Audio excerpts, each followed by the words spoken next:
Hello students, welcome back to our channel. In today's video, we are going to talk about ballad. Okay, so what is ballad? Ballad एक ऐसी narrative poem होती है जो किसी story को बताती है. ओरिजिनली इसे ओरल रिसाइटेशन मतलब गाया और सुनाया जाता था पहले के टाइम में. ये often talks about love, adventure, tragedy. जो ये पोएम थी इसमें बहुत सारी थीम होती थी. ये लव के ऊपर भी पोएम हो सकती है, एडवेंचर के ऊपर भी हो सकती है, ट्रेजेडी के ऊपर भी हो सकती है, किसी हीरोइक डीड के ऊपर भी हो सकती है. ठीक है. बैलेड में हम बहुत ही सिंपल लैंग्वेज को यूज करते हैं और रेगुलर रिदम्स को यूज करते हैं. ठीक है, रेगुलर होनी चाहिए वो. और उसमें रिपीटेशन को यूज करते हैं हम, ताकि जब भी हम उसको किसी को सुनाएं, ठीक है, तो उसके लिए इजी हो जाए उन लाइंस को याद करना. ठीक है. Now we see some MCQ for better understanding. So our first question is, a ballad is traditionally a song meant to be sung or recited.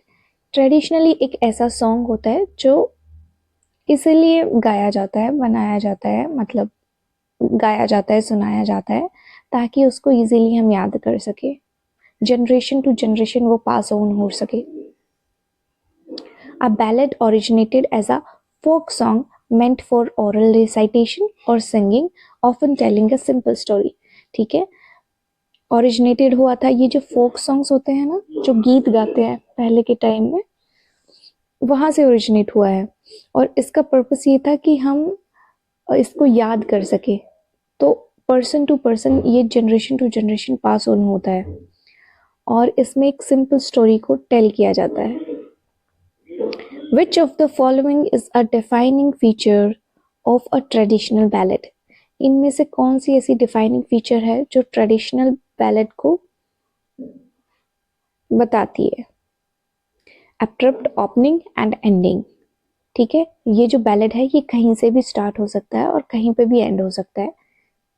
Ballad often begins in medias res, in the middle of the action, and suddenly without detailed explanation. Okay, जो ballad होता है वो medias race में start हो जाता है, मतलब in the middle of the action, मतलब स्टोरी के बीच से इसकी स्टार्टिंग हो जाती है. सीधा ये किसी मेन एक्शन के बीच से स्टोरी को स्टार्ट कर देता है.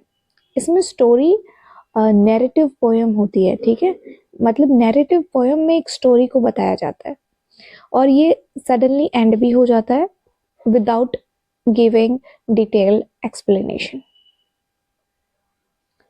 So, third MCQ is the most common stanza form used in ballad. सबसे कॉमन फॉर्म जो स्टांजा में हम यूज करते हैं बैलेड में, वो बैलेड स्टांजाज ही होते हैं. इसमें 4 लाइंस का हम पैराग्राफ रखते हैं.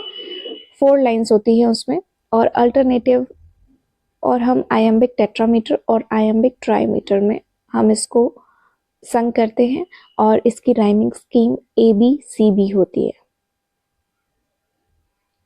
So our fourth MCQ is, which pair correctly matches the type of ballad with its description? Okay, so third is literary ballad, imitation of folk ballads. Folk traditional ballads जो होते थे वो anonymous होते थे, oral tradition में use करते थे. Anonymous होता है जिसका हमको पता नहीं है राइटर कौन है उसका, बट वो गाया जाता था. Generation to generation pass on हो रहा है वो सॉन्ग, लेकिन हमको नहीं पता ये किसने गाया है.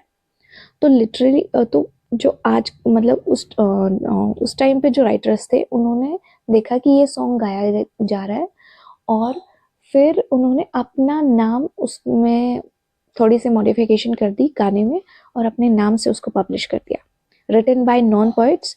ठीक है, और उस फोक स्टाइल को इमिटेट किया, मतलब उसकी एक कॉपी बनाई, जिसमें आप एग्जाम्पल में आप देखेंगे कि कॉलरिज का the rhyme of ancient mariner में कॉलरिज ने सेम उसको इमिटेट किया है उस फोक स्टाइल को. सो fifth question is, which romantic poet is most closely associated with the revival of the ballad form. William Wordsworth.